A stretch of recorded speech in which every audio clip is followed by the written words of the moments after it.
Akhirnya dengan mengucap Bismillahirrahmanirrahim, izinkan saya menyatakan rapat kerja nasional komunitas Bipers Indonesia 2023 secara resmi dapat dimulai.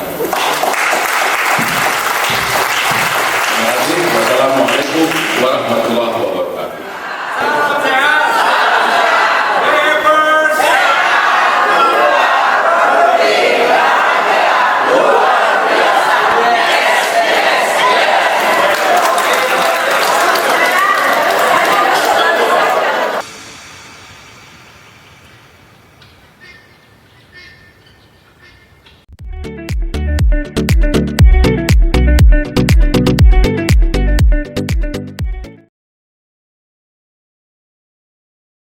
Jadi ada masalah apa, monggo bicara, kita yang ada di sini siap menjawab.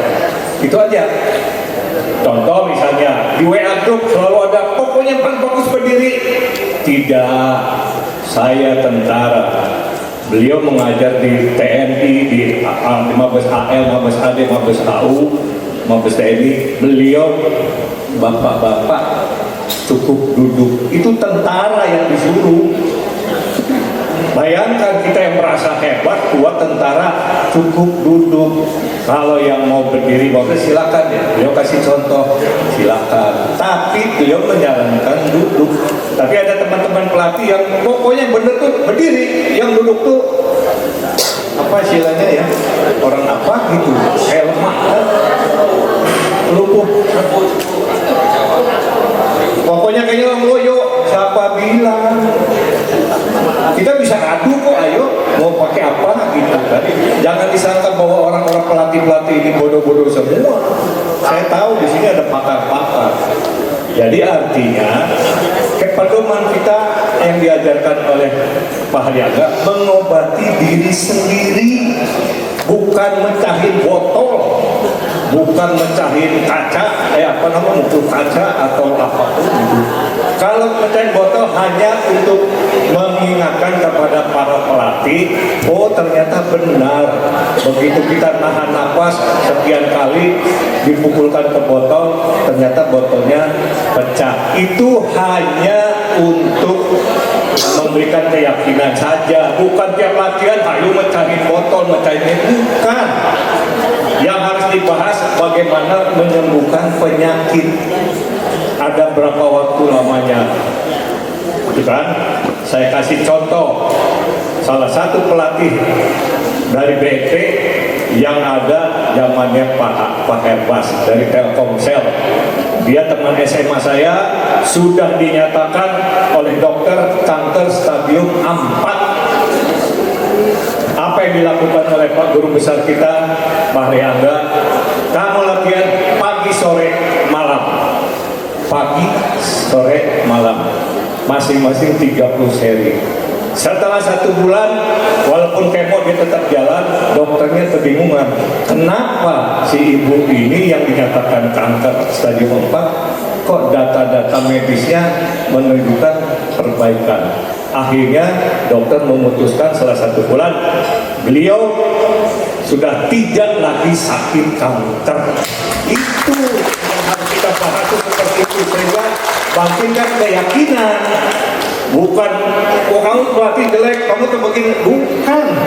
Tugas kita adalah tadi merajut ulang kesehatan bangsa. Bikin orang-orang itu sehat.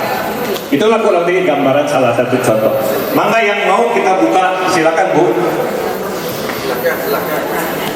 Ada mic?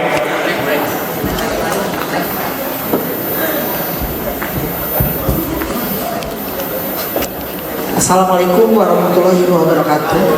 Nama saya Nani, Pak. Ada 2 yang saya akan sampaikan dalam forum Salah Sehat ini. Pertama, terkait pada isu. Yang kedua, terkait pada usul. Kalau usul kan boleh diterima, boleh tidak ya Pak ya. Nah, pertama saya akan menyampaikan mengenai isu tentang tadi saya agak menggelitik waktu Pak Sem mengatakan BPP orisinal dan ada yang tidak orisinal. Nah, isu itu sudah menyebar khususnya di lingkungan Kementan. Kebetulan saya dari pimpinan tugas dari Kementerian Pertanian yang disampaikan secara isu itu di forum Kementan, mengatakan bahwa pelatih yang legal itu adalah pelatih yang berasal dari BPTC, Alfred Lever lah namanya apa. Sedangkan pelatih jebolan daripada KBI itu dianggap ilegal. Nah, dari situ kita tidak pernah menyikapi, Pak. Saya diamkan saja. Tapi kan ini isunya harus disikapi secara bijak oleh petinggi KBI maupun yayasan. Kalau saya menganalogkan, Pak, mau dia lulusan yayasan, mau dia lulusan KBI atau LPK, kalau kita sudah terjun ke masyarakat, kita lepaskan atribut itu. Tapi mengajak sehat masyarakat, itulah nilai positif yang harus kita junjung tinggi. Itu satu, Pak. Yang kedua, mengenai yang kedua, penggunaan logo.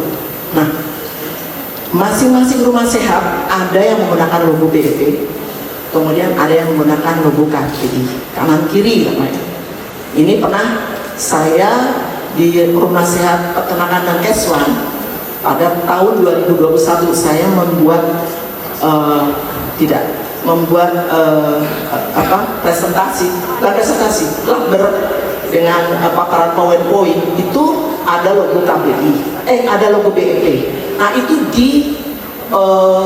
ada WA dari turunan JHA lah ya, menegur saya bahwa setiap logo yang itu harus seizin daripada yang dianggap itu hak kompeten lah gitu ya. Nah saya sempat juga bertanya, ini yang benar yang mana yang mau akan kita pakai. Akhirnya supaya kita tidak ribut, ya sudah, saya tidak pernah memakai logo itu. Saya pakai tetap logo KBI yang jelas. Yang kedua Kormi, itu Pak. Itu saya mau ingin menjawabkan yang jelas. Kemudian ada usul, itu dua isu itu mohon disikapi. Kemudian yang usul yang kedua,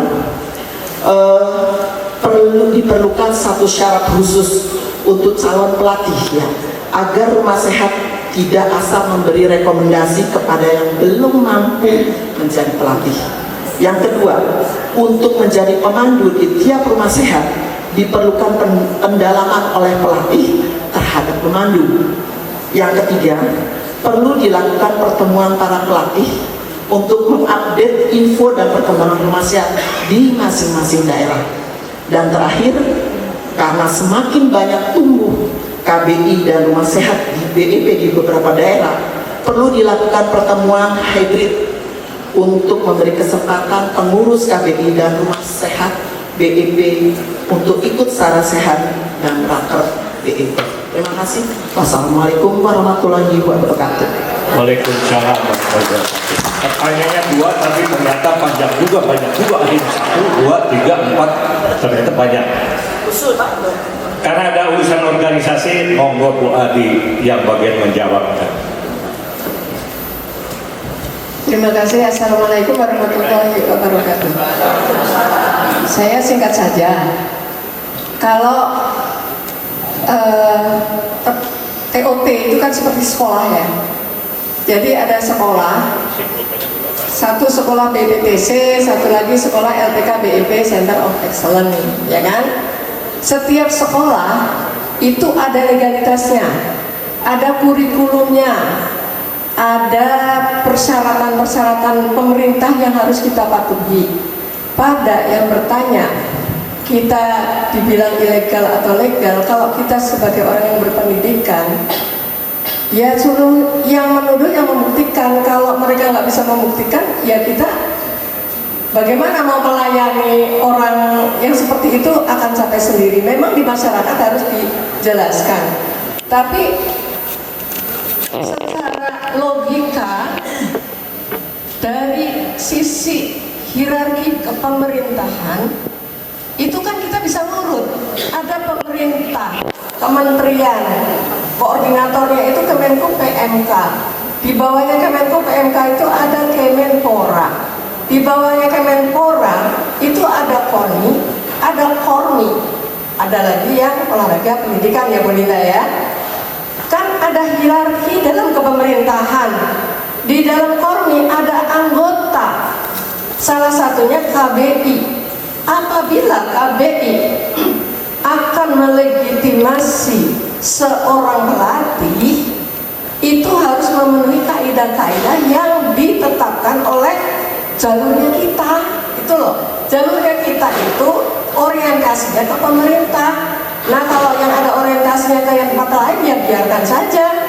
Kan kita kan juga tidak perlu ikut habis energi untuk loh dia kok pemerintahnya kok yayasan ya. Kan mereka pemerintahnya yayasan. Republik Indonesia itu yayasan. Semua yang tidak mengikuti peraturan yayasan dianggap ilegal. Nah, sekarang silakan bapak-bapak ibu-ibu yang berpendidikan, kita tuh disebut Pasen karena Pasen menyebut kita menengah ke atas itu bukan berdasarkan ngawur, tapi pengamatan selama bergabung dengan KBI berkali-kali. Artinya tingkat intelektualitas kita itu di atas rata-rata, menengah ke atas gitu.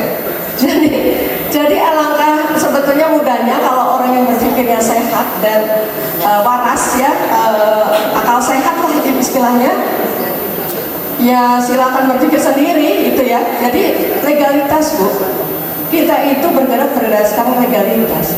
Pak Harwito mendirikan LPK itu setahun kita persiapannya dengan Ibu Dr. Linda, ahli organisasi keolahragaan dari Kemenpora. Kita ada bimbingannya, kita tuh nggak ngawur. Sekarang kita tanya, seorang direktur LPK itu kompetensinya ada apa tidak? Yang di sebelah sana, nggak usah kompetensi ilmu kompetensi keilmuan yang lain lah. BEP-nya sendiri bisa enggak dia seorang direktur loh, lembaga pendidikan yang mengeluarkan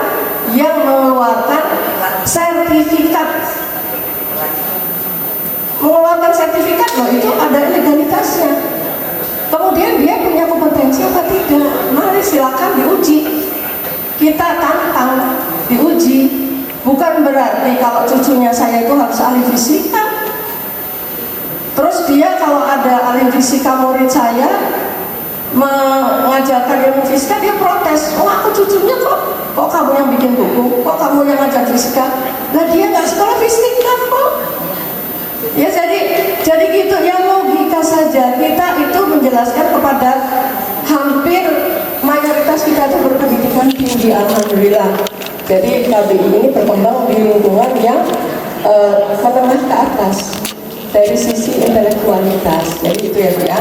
Kemudian tadi kalau usul-usul itu jadinya kebanyakan jadi lupa. Satu disingkat aja, singkat satu urut.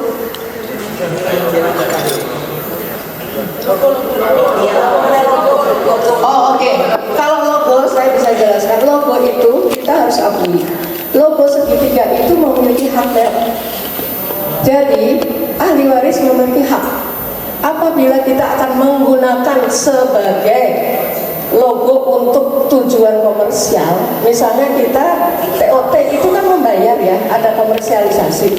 Menggunakan logo kita harus memberikan royalti, itu hukum, nggak bisa. Makanya kita nggak perlu menggunakan. Sebetulnya apabila untuk seminar-seminar, karena kita itu pelatih jebolan logo segitiga tersebut, itu punya hak. Tapi daripada ribet memilah-milah, kalau sarah-sehan boleh, kalau seminar boleh, yang nggak berbayar boleh, kegiatan-kegiatan yang berbayar harus kita setor royalti, yang tidak berbayar kita sudah punya hak. Daripada ribet-ribet, kan kita sudah punya logo orisinal. Logo kita aja orisinal, itu diciptakan asli. Logo KBI itu pakai desain grafis spesial, jadi tidak ada nyomot dari Google mana, itu nggak ada. Gitu ya, logo KBI. Karena kita harus bangga punya merek sendiri. Kita punya merek sendiri namanya KBI.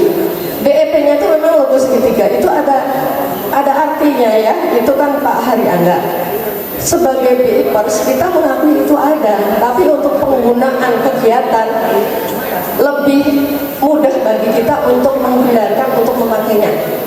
Makanya hentikan saja, apalagi kaos yang dijual nanti dikomplain loh, harus bayar royalti. Saya nggak menyalahkan, itu haknya mereka, itu kan logonya logo mereka.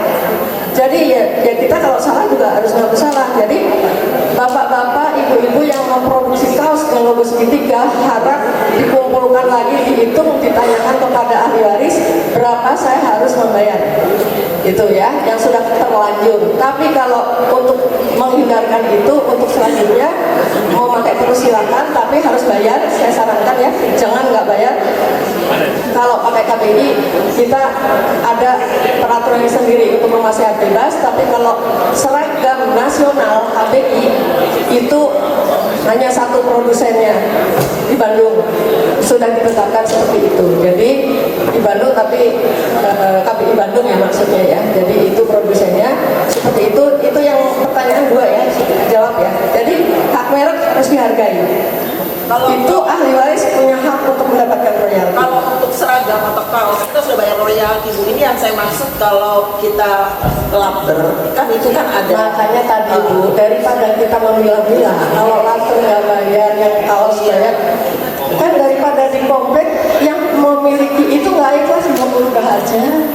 Sekarang saya bertanya, apakah labber tanpa logo segitiga, apakah mengurangi marwahnya labber?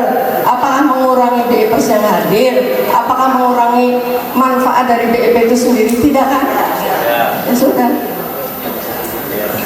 Jadi yang bisa dibikin mudah, mudahkan saja ya.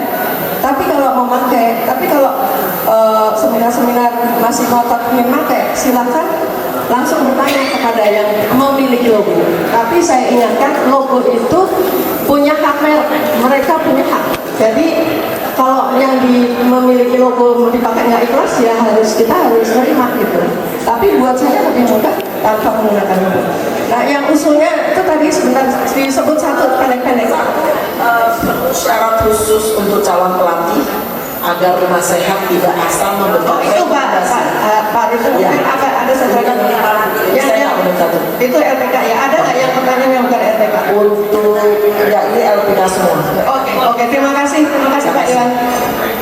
Baik, saya tahu ada di benak-benak bapak-bapak itu ada apa sih persoalannya, sebetulnya persoalan internal, masalah keluarga ahli waris itu. Jadi antara putra putri dengan ibu sambungan tidak kompak masing-masing. Intinya itulah.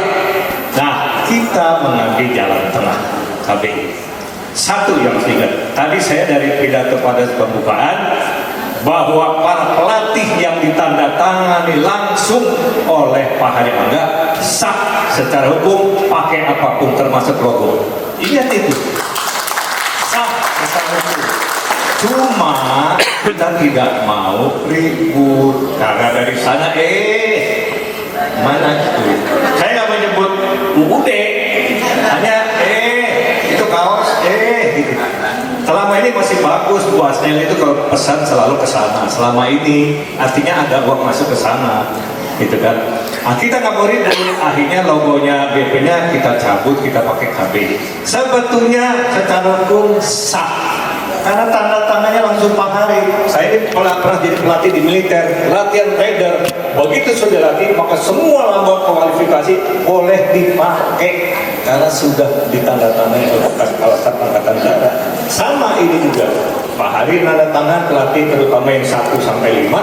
Tapi selanjutnya juga sama saja karena itu pelatih-pelatihnya adalah lulusan dari satu rumah. Itu ya Bu ya. Jadi sebetulnya boleh. Gak usah denger deh kalau dibilang gua itu KW gitu. Kumamane gitu aja. Yang jelas kita sudah go internasional sesuai keinginan almarhum. Siapa yang tidak tahu manfaatnya kartu IMC?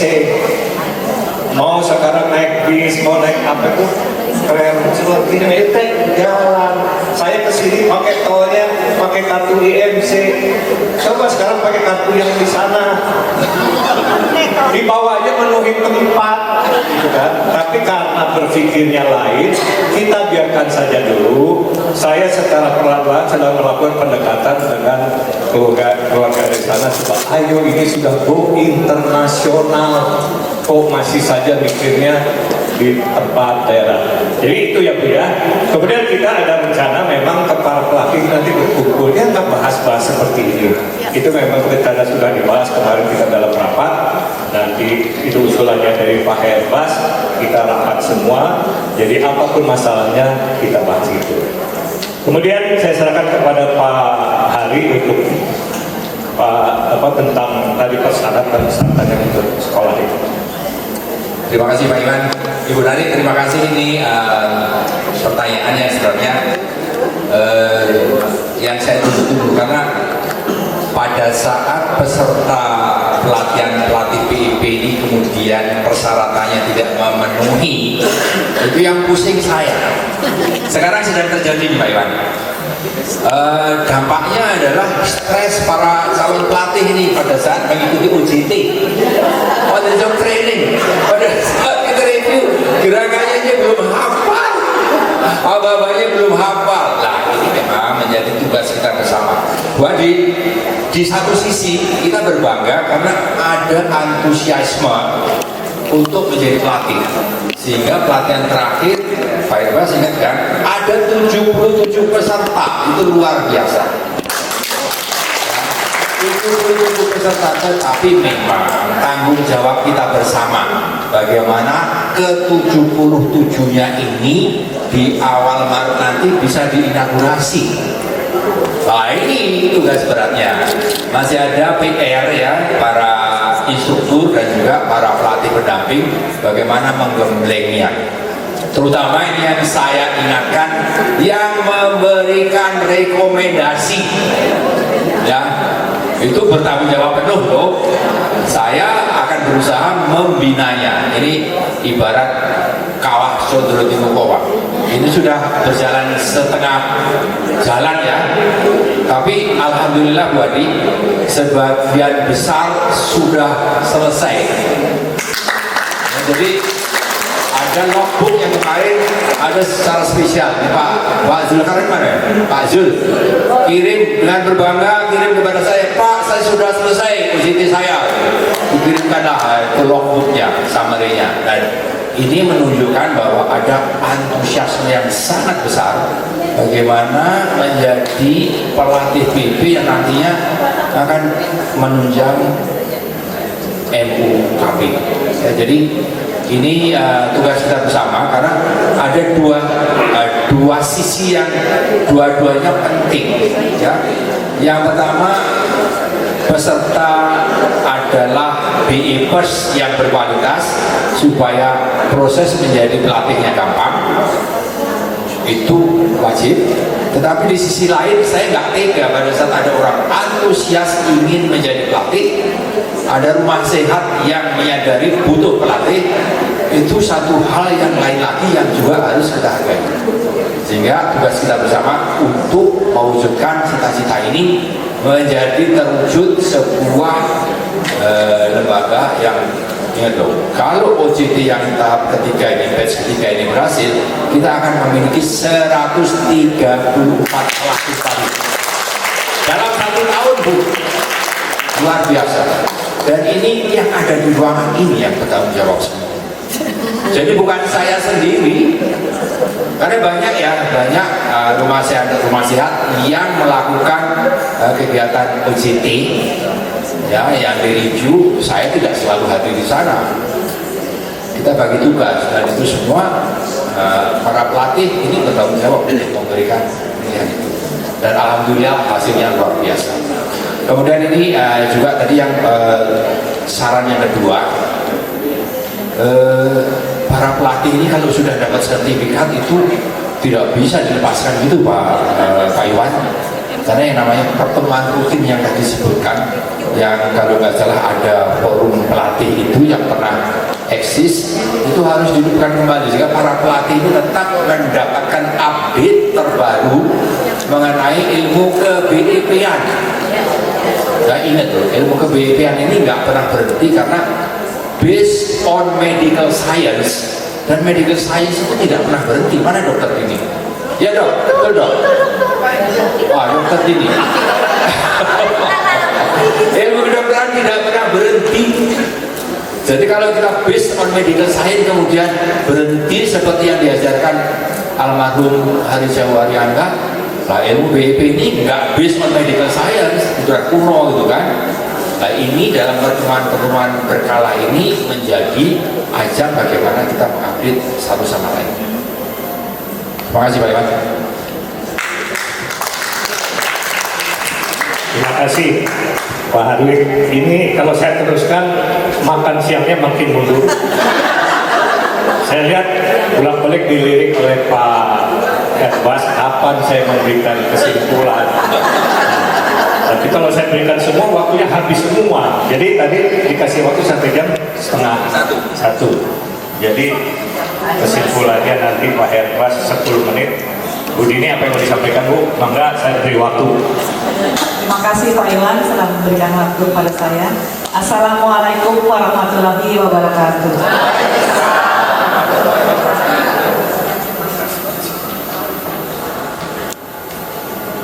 Bapak-bapak, ibu-ibu, pada siang hari ini saya diberi tugas juga untuk sedikit mengupas dari sisi kesehatan tentang bioenergy power.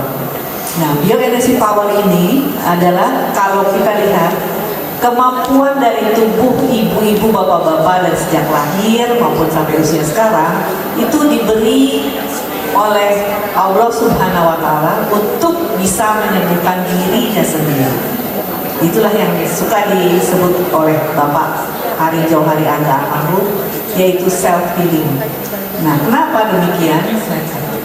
Ya, karena waktu itu beliau pernah mengutarakan ternyata orang-orang sekarang kalau sakit itu sembuhnya lama dan sudah minum obat bermacam-macam tidak sembuh-sembuh, sehingga akhirnya apa yang mereka cari itu tidak diperoleh.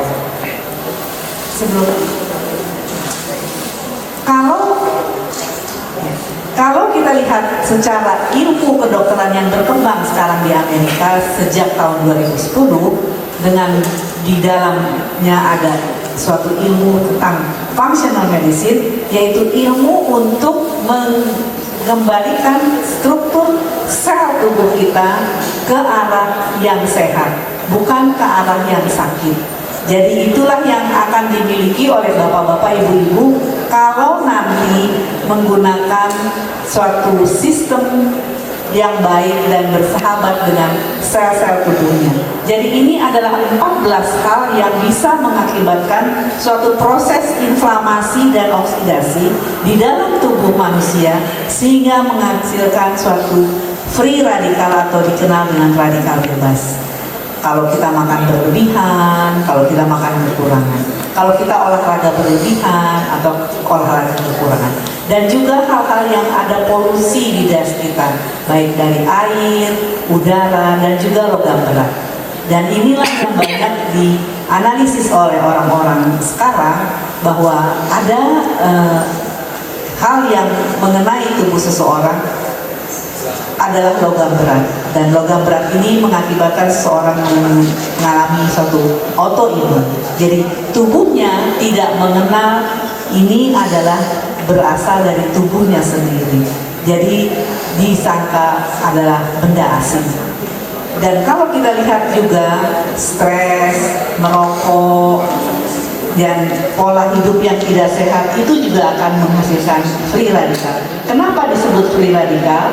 Karena free radikal itu punya oksigen dengan satu rantai saja, jadi dia memerlukan pasangan dan akan menggelinding ke seluruh tubuh, baik di otak, di jantung, di paru, di ginjal maupun organ reproduksi. Jadi inilah yang akan ibu-ibu, bapak-bapak atasi sendiri kalau kita pandai mengolah nafas dengan mengolah gerak kita, yaitu statis dan dinamis, untuk dapat menghasilkan energi yang ada di dalam sel. Dan inilah ada dikemukakan dalam keadaan stres oksidatif. Ya, slide berikutnya. Assalamualaikum warahmatullahi wabarakatuh.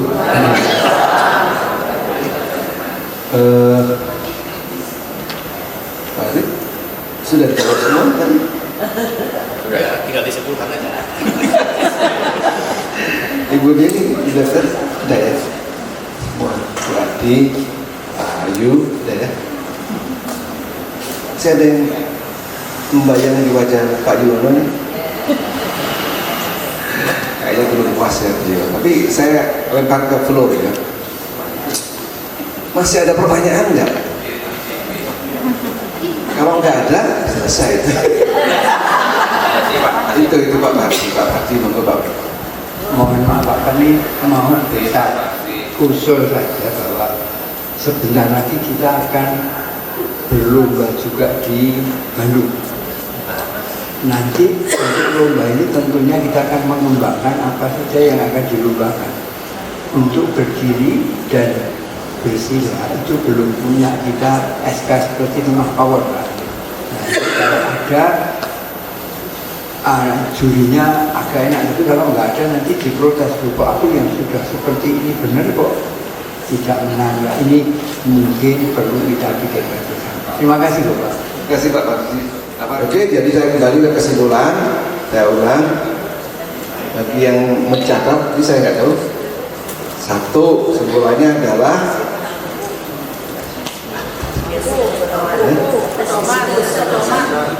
buku pedoman ya. Nah, selanjutnya originalitasnya itu nanti ada bukunya, buku pedoman. Yang itu ya. Ya. Kedua adalah MUKB, Merangkulan Kesehatan Bangsa. Saya juga nggak hafal gitu ya. Jadi itu sudah dibuktikan dengan banyaknya kegiatan RSRS ya. Dan dipuji tadi oleh Menteri ya. Ketiga adalah menuju Indonesia Bugar atau Indonesia Emas 2045. Kayaknya bagus sekali ya kesimpulan Salah Sehat, karena yang raker akan puyeng gitu ya. Ya, karena ada jangka panjang negara, ada jangka menengah itu kepelatihan ya, jangka pendek itu program kerja yang sudah ada itu akan ditingkatkan kalau nggak salah menuju mutu ya Pak Arif. Iya, saya dengar lah. Jadi nanti itu kualitas dari pelatihan itu ke kualitas, mutu ke mutu. Tapi nantilah dilihat di acara ini. Jadi itu aja kesimpulan Salah Sehat hari ini. Terima kasih, saya akhiri. Wassalamualaikum warahmatullahi wabarakatuh.